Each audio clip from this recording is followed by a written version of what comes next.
Assalamualaikum warahmatullahi wabarakatuh. Bismillah, alhamdulillah, wassalatu wassalamu ala rasulillah wa ala alihi wa sahbihi wa mawala. Subhanaka la ilma lana illa ma 'allamtana innaka antal alimul hakim. Amma ba'du. Para asatidz, para asatidzah, santriwan santriwati rahimakumullah. Setelah saya dekat dengan para santri, saya sangat merasa bersyukur dan bangga dengan anak-anak santri Ma'had Buddha. Ketika buka bersama, saya lihat semuanya mulutnya berkumat kamit, menunjukkan bahwa santri ini hafal dengan apa yang dibaca. Situturut hafal, lipat hafal, berjanji hafal. Ditambah juga alam yang dibaca setiap sore itu Aqidatul Awam. Ini adalah fondasi tauhid yang luar biasa. Anak-anak santri sudah tahu apa sifat wajib, sifat muhal, sifat jaiz, dan semua asma-asma Nabi dan keluarga Nabi hafal semua. Ditambah juga semuanya anak-anak punya hafalan Al-Quran, minum 5 juz. Alhamdulillah. Kemudian mutahalidnya atau alumninya berteban diberkahi profesi. Ada yang di akmil, ada yang di arsitek, ada yang di sipil, ada yang di polisi, banyak juga yang di kedokteran. Ini kalau jadi jenderal baca Sibdurul Afal, keren kan ya? Santri Ma'had Buddha keren. Jadi dokter bisa ngimami dengan bacaan Quran yang fasih, santri yang keren. Jadi dokter, kemudian ketika mimpin tahlil juga semuanya hafal, menjadi keren yang keren, menunjukkan bahwa ini adalah sesuai dengan harapan kita, yaitu menjadi santri-santri yang multi. Ini semua adalah karena doanya para orang tua dan kesungguhan para santri dan perjuangannya para asatidz dan asatidzah. Sebagai balasannya, sebagai rasa syukurnya, yayasan ini ingin mengumrohkan semua asatidz dan asatidzah yang selama ini sudah dilakukan. Tapi setiap tahun baru 4 asatidz. Kalau tahun ini ada 8, itu karena tahun sebelumnya COVID tidak memperbolehkan. Ini kalau sesuai dengan anggaran yang ada hanya mampu 4. Kalau 4 ini jadi jumlah guru yang kurang lebih 200, maka 50 tahun baru selesai. Maka dari itu punya program bagaimana bisa umroh dan mengumrohkan. Nanti sampaikan pada orang tua ya, bisa sampaikan bisa umroh dan mengumrohkan.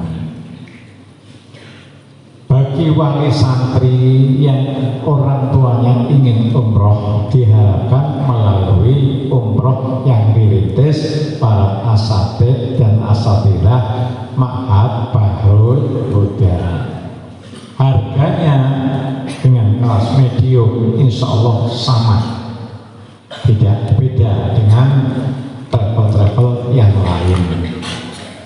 Karena usaha ini sedikit pun tidak mengambil keuntungan untuk pribadi, tapi keuntungannya atau program ini adalah kalau ada sisanya nanti digunakan umroh para asatid dan asatidah. Dan harga insya Allah tidak beda dengan travel-travel lain. Jadi kalau bapak-bapaknya, orang tuanya santri ini umroh, itu sekaligus mengumrohkan para asatid yang telah mendidik para santri ini. Para asatid nanti akan mendoakan para santri sehingga nanti ilmunya lebih barokah. Sampaikan ya, karena di sini banyak wali santri dan juga santri yang setiap tahun umroh, yang ngurusi semuanya para asatid, yang pakai laporannya pada semuanya juga asatid, tidak buat lembaga, bukan orang lain. Itulah salah satu bentuk syukur kita terhadap santri yang luar biasa ini. Mari kita lanjutkan kajian kita tentang Sumudul Ain.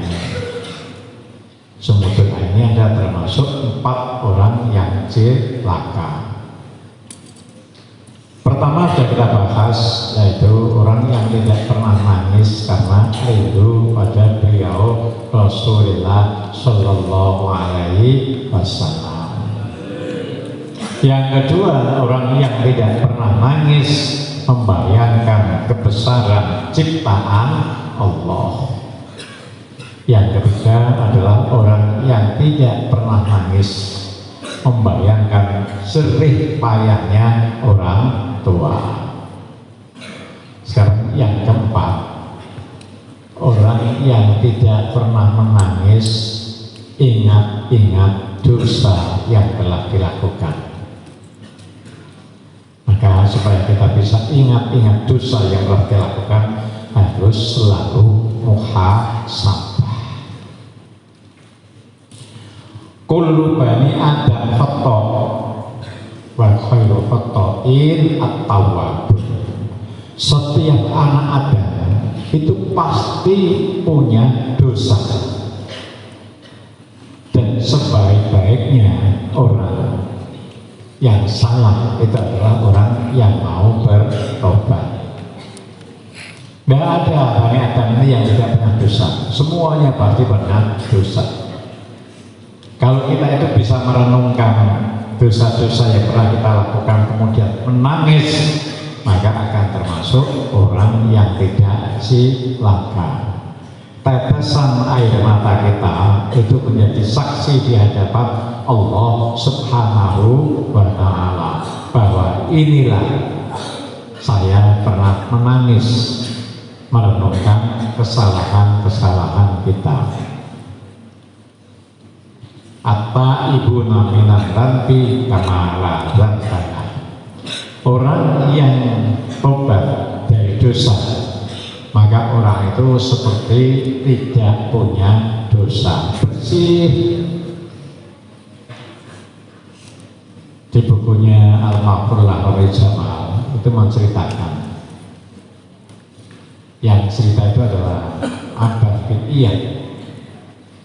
Abbas bin Iyad ini salah satu ketika atau pada suatu ketika keluar dari rumahnya Anas bin Malik. Kenal kan Anas bin Malik?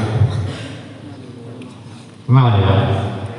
Paling tidak kenal namanya, seorang perawi hadis, seorang putranya Anas, sahabat Anas. Sahabat Anas ini adalah putranya Ummu Sulaim. Ketika keluar dari rumah Anas bin Malik, Abbas bin Iyad ini cerita di Baghdad, di Basrah itu ada jenazah, ada orang yang mikul jenazah. Jenazah ini tidak ada yang ngikuti sama sekali, hanya 4 orang itu yang mikul. Sehingga Abbas bin Iyad ini penasaran, ikuti di belakang mayit yang dipikul tadi. Oh, di Basrah itu kan pusatnya para wali, pusatnya santri, kok ada jenazah yang hanya dipikul 4 orang, tidak ada yang ngikuti. Kemudian diikuti jenazah ini sampai ke musola.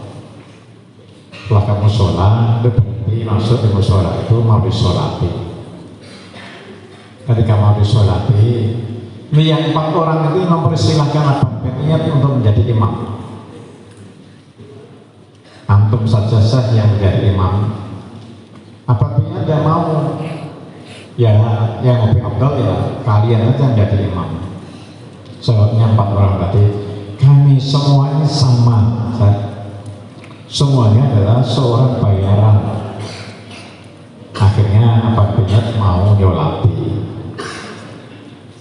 Setelah menjadi imam sholat itu, dilanjutkan jenazah itu sampai ke Makbarah.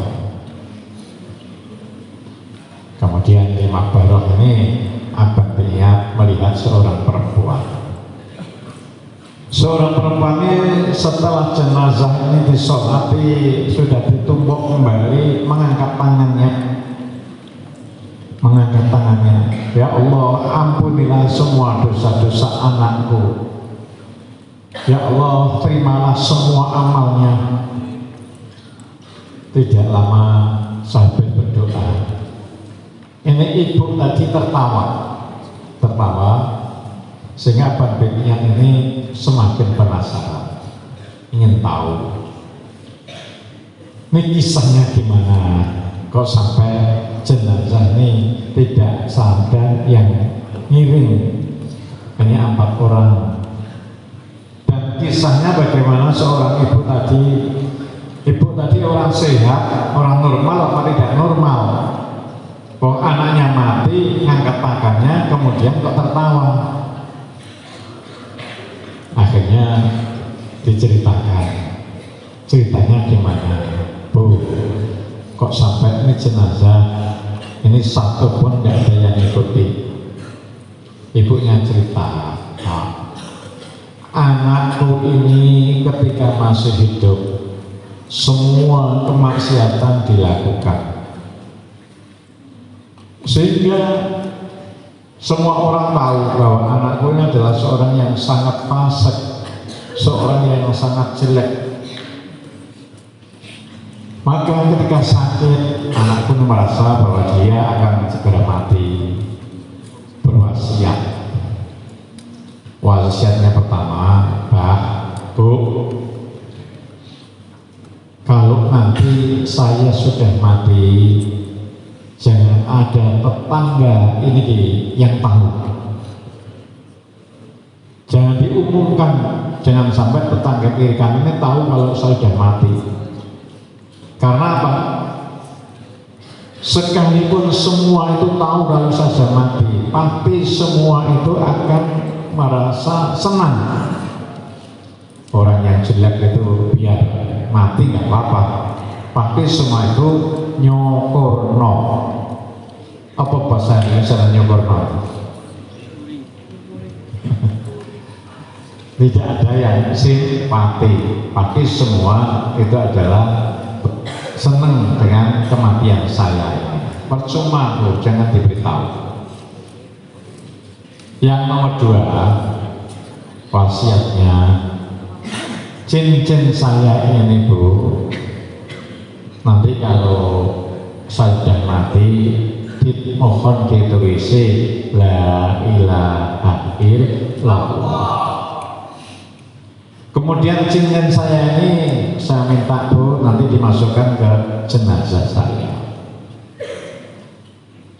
Yang ketiga, Bu, nanti kalau saya sudah mati, tolong saya pipinya ditempelkan ke alas, ke keramik.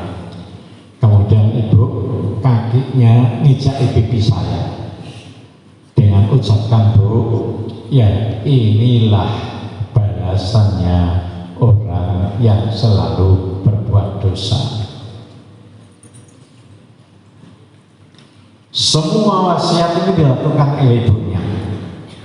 Jadi ketika mati tidak memberi tetangga, tidak beritahu tetangga sama sekali, sehingga siapa yang akan bawa ke kuburan ini dicarikan jasa yang biasa ngubur mayit. Jadi 4 orang itu, orang Yanji, orang Negro, yang kerjanya adalah hanya mikul mayit dan ngubur mayit. Tetangganya tidak ada yang takziah. Kemudian wasiat yang kedua juga dilakukan. Cincin yang dipakai oleh anaknya diambil, kemudian ditulisi kalimat la ilaha illallah. Kemudian yang ketiga wasiatnya, pipinya ketika sudah mati saijai. Iya, inilah balasannya orang yang durhaka. Dan saya sudah ridho dengan apa yang dilakukan oleh anak saya terhadap saya. Kemudian ketika saya sampai ke makbarah, saya angkat tangan, ya Allah, ampunilah anak saya ini dan terimalah amalnya. Ibu ini mendengar bahwa ada hati suara tanpa rupa, bahwa semua amalnya anak ini diterima dan semua doanya, semua dosa diampuni oleh Allah. Sehingga ibu ini tertawa terbahak-bahak saking gembiranya. Dari cerita ini yang bisa kita ambil pelajaran pertama, bahwa anak ini merasa dirinya salah, merasa dirinya jelek, sehingga menyampaikan pada ibunya, kalau saya mati pasti semua orang tetangga kaya akan senang kan nyugono karena saya sangat jelek. Pengakuan jelek ini, merasa dirinya salah, inilah yang akhirnya diterima amalnya oleh Allah. Yang kedua, bahwa anak ini punya kesadaran bahwa barang siapa yang di akhir hayatnya mengucapkan la ilaha illallah, mati dengan iman, itu dakhalal jannah, masuk surga dengan tulisan kesadaran cincinnya ditulis tadi. Yang ketiga, bahwa anak ini bisa masuk surga atau kesalahannya diampuni oleh Allah karena mendapatkan ridho dari orang tuanya. Ketika diijai pipinya anak ini, ya inilah balasannya orang yang berbuat durhaka, dan saya ridho semua kesalahan anakku, saya maafkan semua. Inilah kisah, supaya ingat bahwa apa ibu nami dan nanti kamala dan banyak orang yang mau bertobat dari dosa, maka seperti orang yang tidak pernah berdosa. Seberat apapun dosanya, sebesar apapun dosanya, kalau mau bertobat diampuni oleh Allah Subhanahu wa ta'ala. Dengan catatan tadi bisa muhasabah, bisa nangis dengan menyesali semua kesalahannya.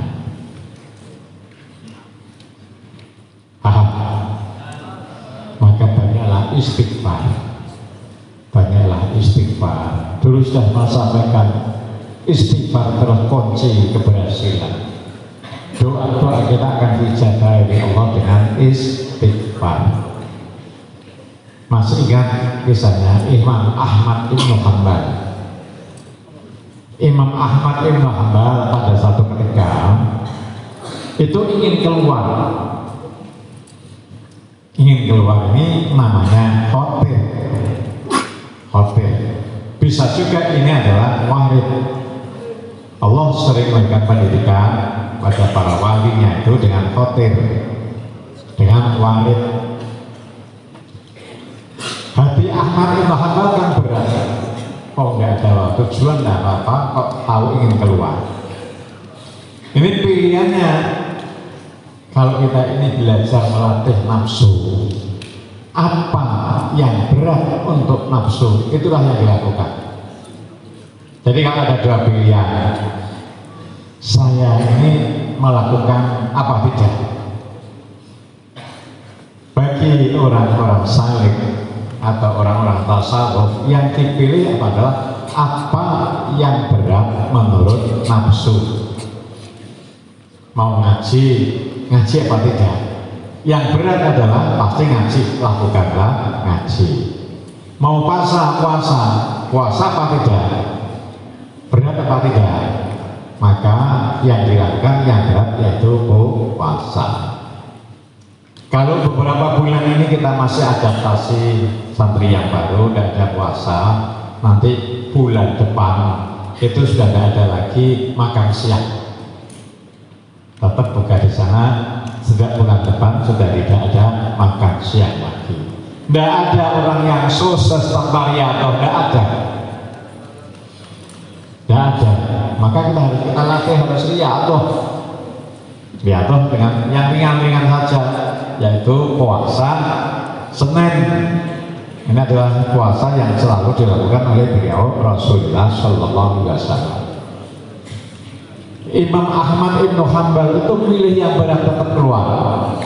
Akhirnya keluar, masuk di masjid. Ketika masuk di masjid sudah waktunya sholat maghrib. Sehingga Imam Ahmad ikut jamaah maghrib sampai isya. Karena Imam Ahmad ini capek, maka ingin istirahat di masjid. Belalah. Apa bahasa belalah itu ya? Pakai bahasa biasa Jawa, tapi santri hanya bisa bahasa Jawa.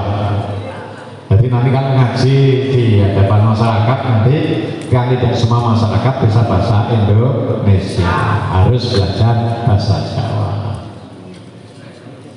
Ini oleh marbotnya penjaga masjid diusir.